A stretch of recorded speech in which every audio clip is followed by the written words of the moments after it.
Presença. Eu gosto quando nós estamos juntos dentro desse local adorando ao nosso Deus. Eu peço desculpas também porque eu poderia ter vindo mais apresentável, né? Eu esqueci que eu ia ministrar hoje e eu passei o dia todo fora. E aí eu tive que ir direto para a igreja e é isso aí. Então peço desculpas, mas amém. Hoje nós vamos falar um pouco do que o Rony trouxe para nós, né? É engraçado que eu estou muito nervoso. Não sei porquê, porque a última vez eu não fiquei tão nervoso, mas eu estou mais nervoso e isso me indica que o que eu vou falar aqui hoje talvez possa te abalar, possa mudar a sua vida, né? Eu vou falar sobre um pouco de esperança. Esse não é o tema, mas eu vou falar um pouco de esperança. Aleluia. E vamos lá. Eu gostaria de abrir a Bíblia com meus irmãos em 2 Coríntios 4.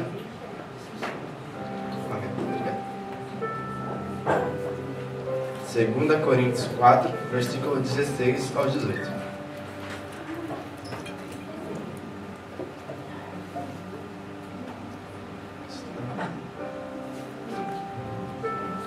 Eu vou estar lendo uma versão que talvez esteja um pouquinho diferente, mas o sentido é o mesmo.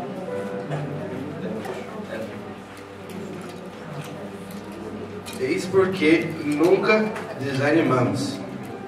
Embora os nossos corpos vão morrendo, a força interior que temos no Senhor vai crescendo dia a dia. Versículo 17.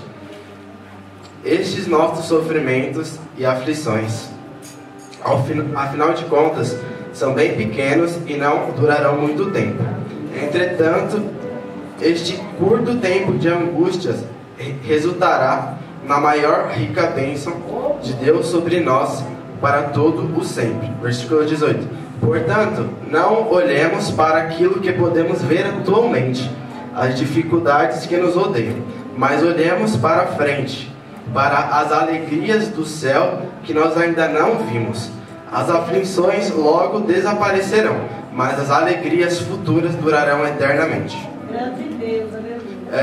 Eu sinceramente, quando eu fiquei sabendo que eu ia ministrar, eu tinha algumas ministrações prontas, algumas coisas que tem queimado em meu coração, só que perguntando para Deus o que era que eu deveria falar aqui hoje, e nada, ele não estava falando nada, e eu fiquei naquilo o tempo todo. E hoje eu fui lá no centro, o pastor Giacomo, e eu ainda não tinha nenhuma ministração pronta.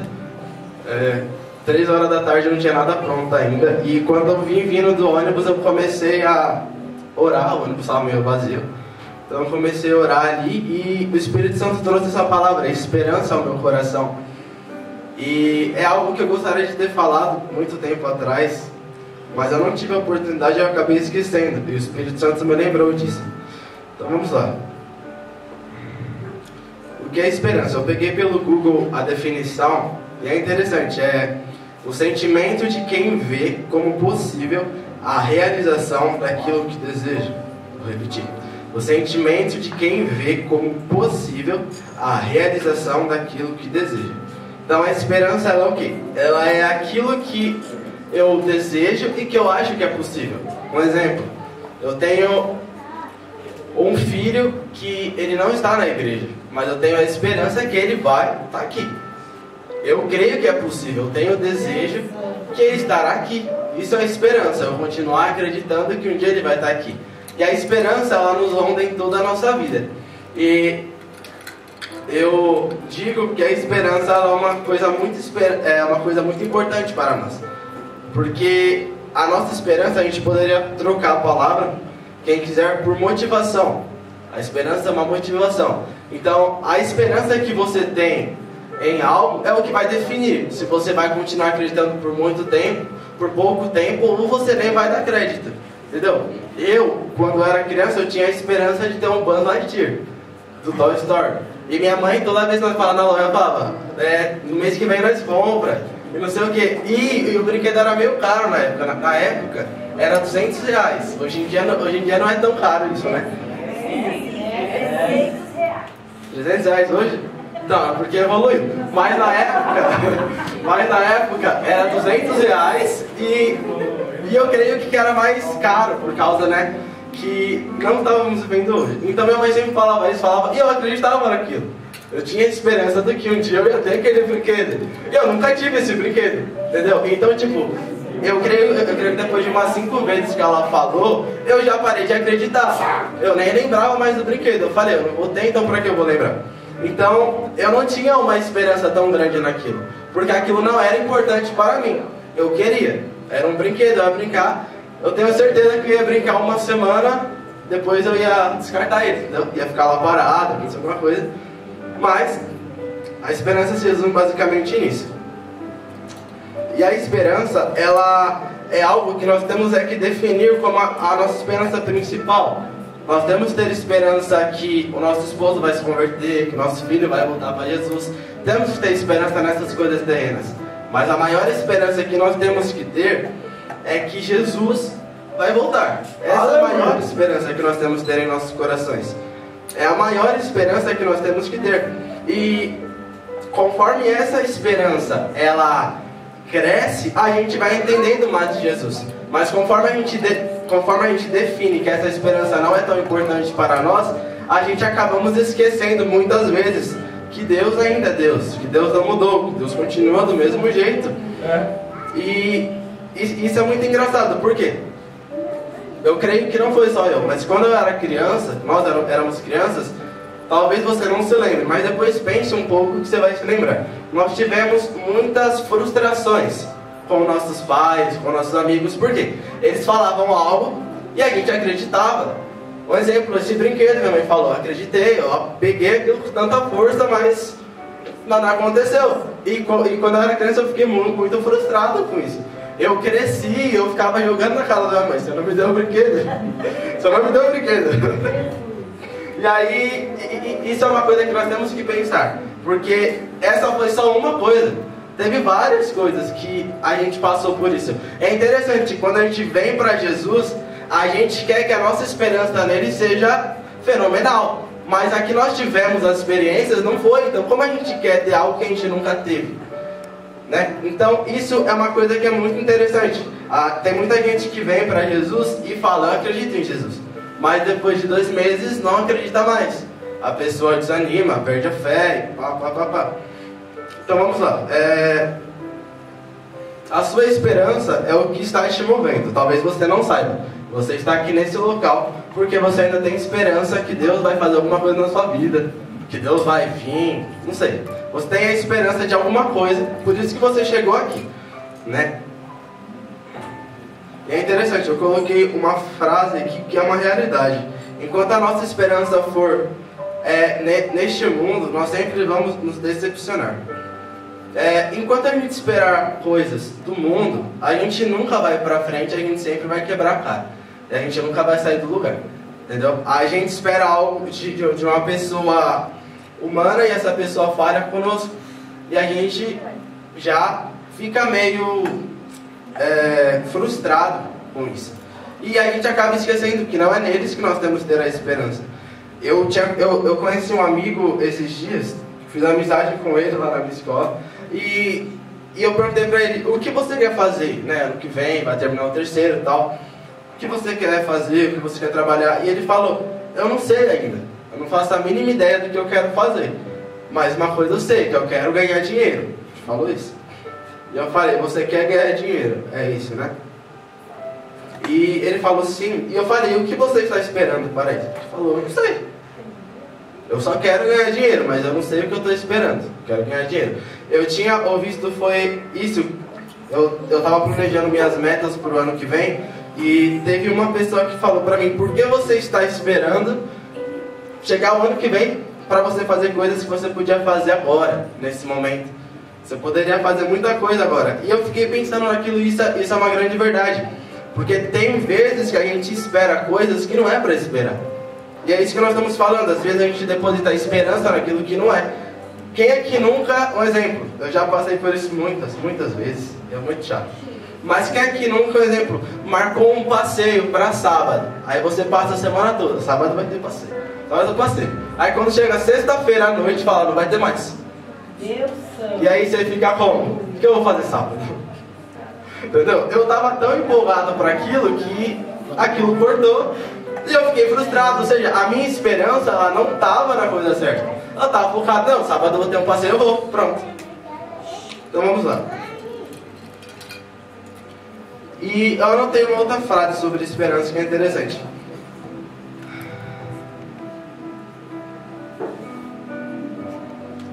Você não é quem você quer ser, porque você está esperando algo deste mundo, sendo que algo mais importante já aconteceu há 3.000 anos atrás.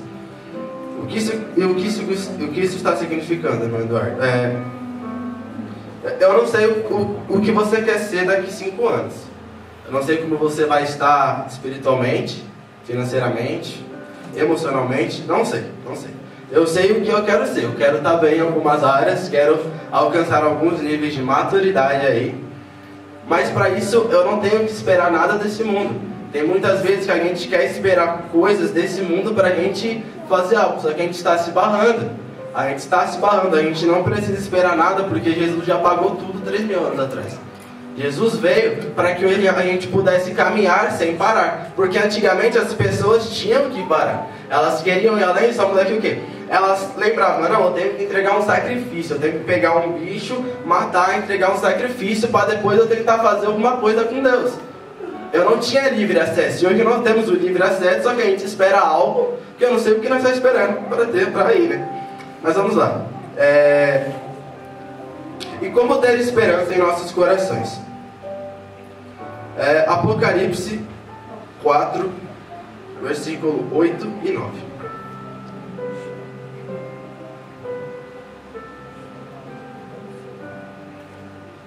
Eu estarei lendo aqui.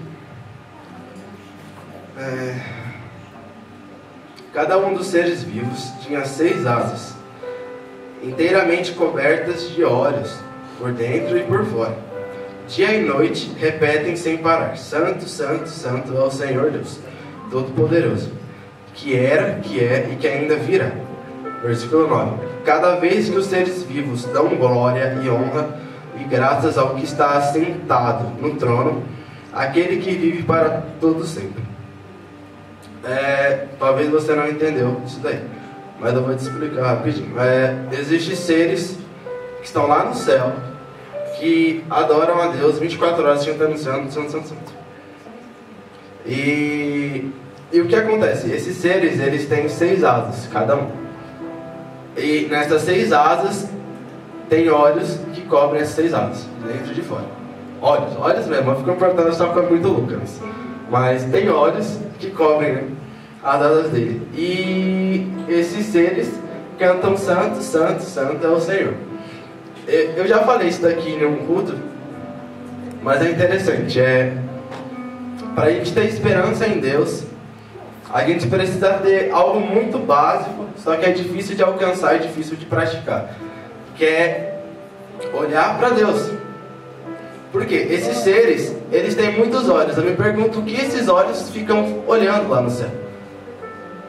Pensa comigo, Gabriel. Existe uma sala, tem um trono magnífico no meio, tem um ser mais magnífico ainda, tem vários seres em volta com vários olhos. Esses seres, eles ficam olhando o que será?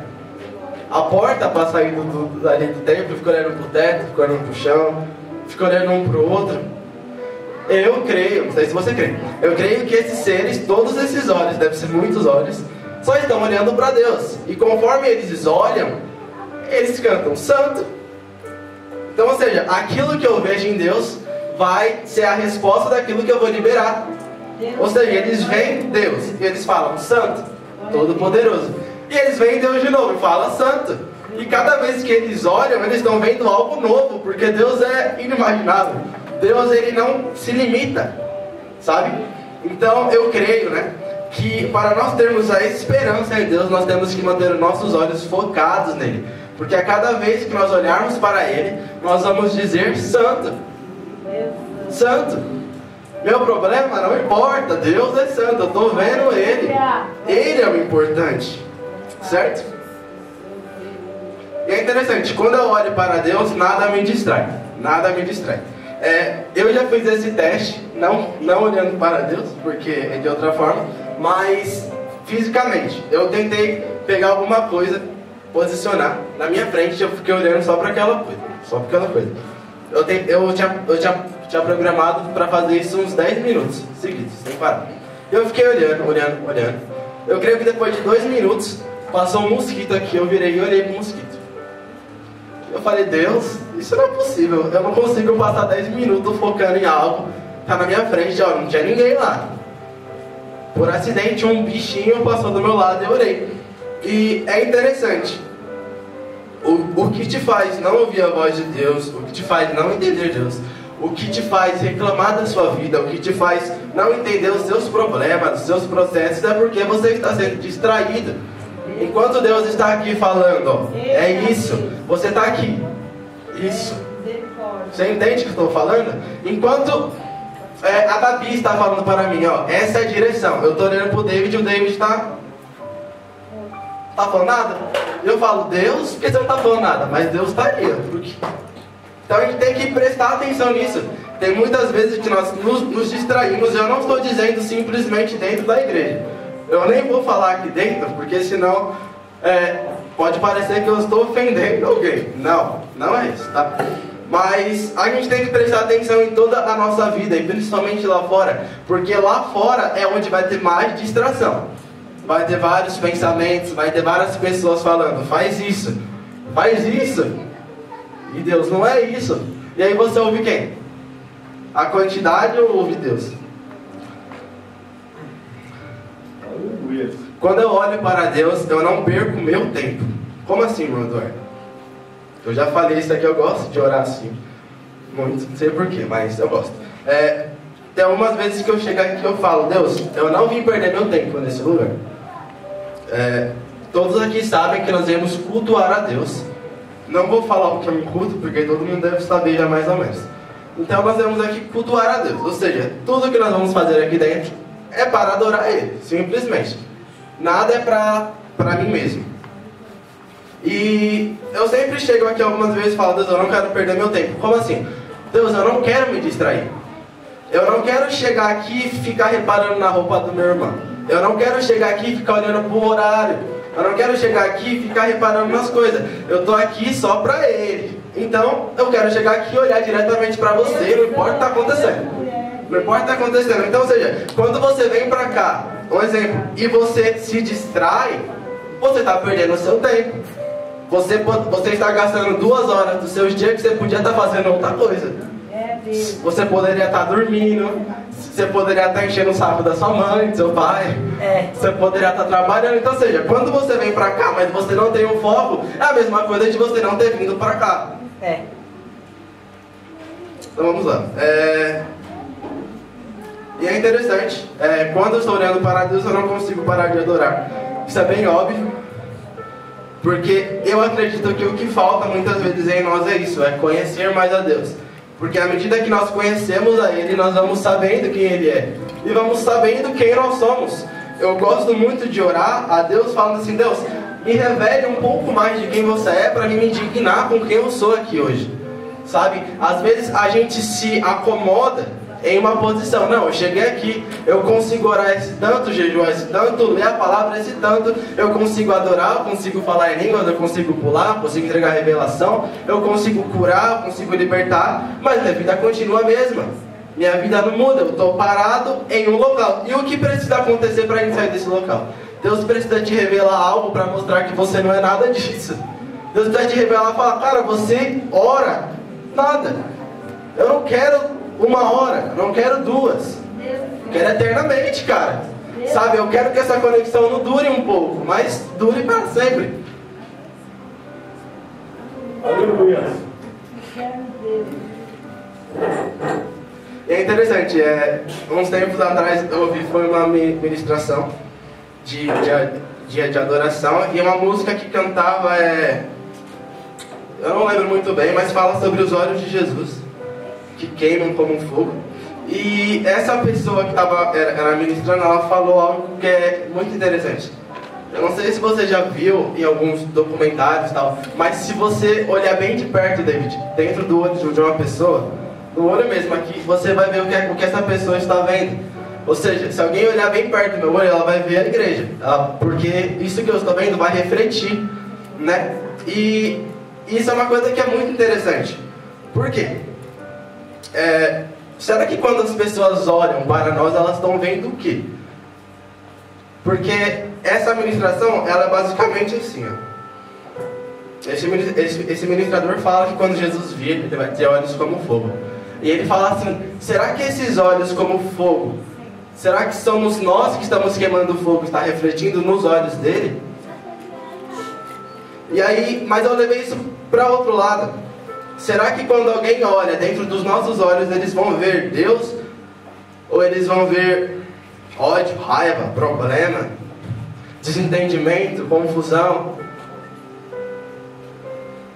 Hoje em dia o que as pessoas mais procuram é a Deus, só muda que elas não enxergam. Eu ouvi uma música essa semana que é muito interessante, o nome da música. Você é a Bíblia que o mundo lê. Falei, meu Deus. Se eu sou a Bíblia que o mundo leu, o mundo não leu a Bíblia ainda. Então vamos lá.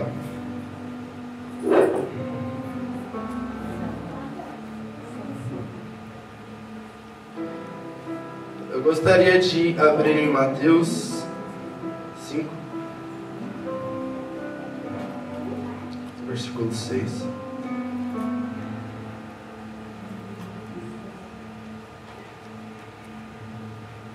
Bem-aventurados os que têm fome e sede de justiça, porque eles serão fartos.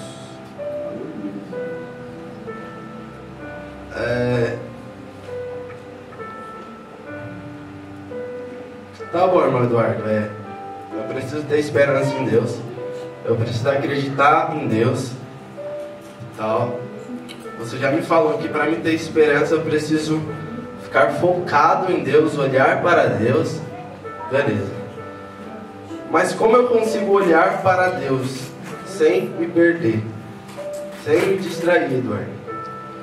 E a resposta que eu consigo te dar hoje é essa. Tenha fome e sede de Jesus. Talvez você não entenda o que é ter fome e sede de Jesus, mas você ter fome de algo é você sentir que você tem que ter aquilo. Você ter sede de algo é você sentir que você precisa daquilo, mais do que qualquer outra coisa. Teve algumas situações na minha vida que eu saí de manhã para alguns locais e eu não levei água. E aí eu tinha dinheiro e tal, e eu voltava à noite e eu não consigo beber água durante o dia. Eu não achava um local para beber água e tal, e eu voltava morrendo de sede, gente. Muita sede. E a única coisa que eu queria naquele momento, Gabriel, era água. Mas eu tinha dinheiro para comprar um refrigerante, eu tinha dinheiro para comprar um suco, eu tinha dinheiro para comprar um salgadinho, um lanche, eu tinha dinheiro para comprar outras coisas. Só que a única coisa que eu queria mesmo era água, porque eu sabia que a água era o que iria matar a minha sede. E muitas vezes nós nos enganamos com isso. Muitas vezes nós estamos sedentos por Jesus, mas nós buscamos água em outro local. A gente sabe que é nele que nós temos que encontrar satisfação, mas a gente procura água em uma série, em um alimento natural muitas vezes. A gente procura água em outra pessoa e a gente nunca acha essa água. A gente fica rodando igual barata tonta e nunca acha água. Nunca.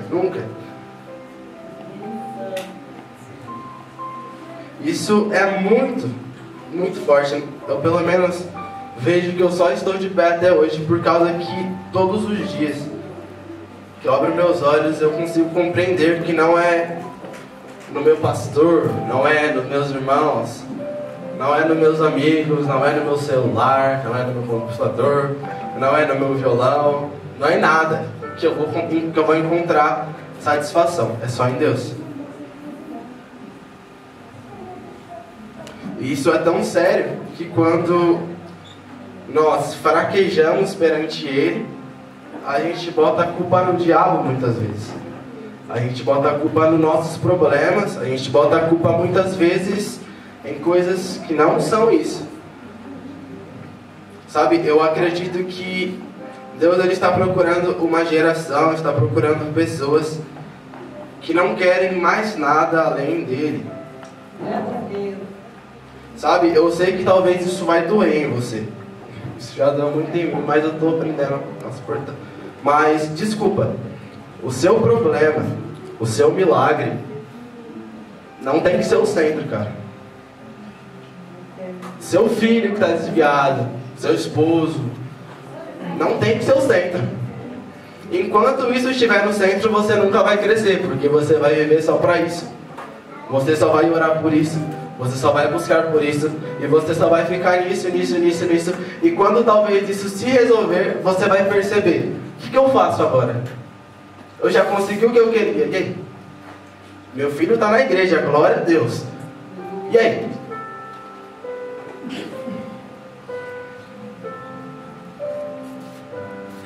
Então, eu creio que você ter fome e sede de Jesus é isso. É você buscar simplesmente Ele em plenitude, como Ele é. Sem querer nada em troca, sem querer nada que Ele pode te oferecer. E é interessante, eu me fiz uma pergunta antes do culto começar, que foi, Deus, por que existe o primeiro amor? Já se fez perguntar? Por que existe o primeiro amor? Porque pensa comigo, eu não sei você, mas você conhece alguém, glória a Deus. Todas as pessoas que eu conheço foram assim, tá? A pessoa vem para a igreja, inclusive eu, passa talvez em um encontro, e a pessoa sai dali pegando fogo, entendeu? Tá mais quente até que o diabo ali. E aí a pessoa tá pegando fogo, tal, vem para a igreja, vai para evento, vai para isso. Aí depois de uns 2 meses isso acaba e a pessoa muitas vezes cai e não vem mais para a igreja, não vai para mais nenhum lugar com os crentes. Ou às vezes a pessoa continua na igreja, só que tudo aquilo que ela fazia lá não faz mais. Certo? E aí eu perguntei, Deus, para que isso então? Se a pessoa vai ter um foguinho aqui, vai depois cair e ficar pior do que estava, porque vem mais 7 demoninhos atrás. E eu me fiz essa pergunta, fiquei com isso na mente. Falei, Deus, isso é brincadeira, não é possível. E aí, simplesmente ele falou ao meu coração, isso acontece para depois disso tudo, depois que você vê que não tem mais nenhuma solução para a minha vida, que tudo tá uma bagaceira, é para você lembrar que você já teve melhor do que isso, que você pode estar melhor do que você está agora. Eu vejo quem eu era antigamente, tá bom, hoje eu tenho um pouco mais de conhecimento, mudei algumas coisas, mas antigamente o esforço que eu tinha para buscar Deus era muito maior do que o esforço que eu tenho hoje. Muitas vezes eu venho para a igreja não querendo vir, eu venho para a igreja, Deus, eu queria estar em casa, né? Queria estar assistindo alguma coisa, queria estar fazendo outra coisa, mas não queria ir lá. E aí eu venho mesmo assim, e aí Deus sempre fala, Eduardo, cadê você, Eduardo? Você não é esse. Eu não te fiz para isso. Eu não te criei para pensar dessa forma, para viver dessa forma. Vá se arrastando para a igreja não, menino. E aí Deus, ele simplesmente falou isso ao meu coração. Sempre que nós fraquejarmos, a gente precisa lembrar que a gente já esteve melhor, que a gente já teve o primeiro amor e que a gente pode voltar todos os dias, né? Todos os dias, sem exceção. Aleluia. Só para eu finalizar, eu gostaria de falar algo que talvez você pense ou entenda como é. Você sentir fome e sede de Deus não é você nunca desanimar, não é você nunca fraquejar, mas sim é você nunca desistir. É sim, nos dias maus você fala, eu vou persistir, eu vou continuar, eu não vou parar, não vou parar, eu não vou parar. Desde já eu gostaria de agradecer a minha oportunidade e as palmas para o Senhor Jesus.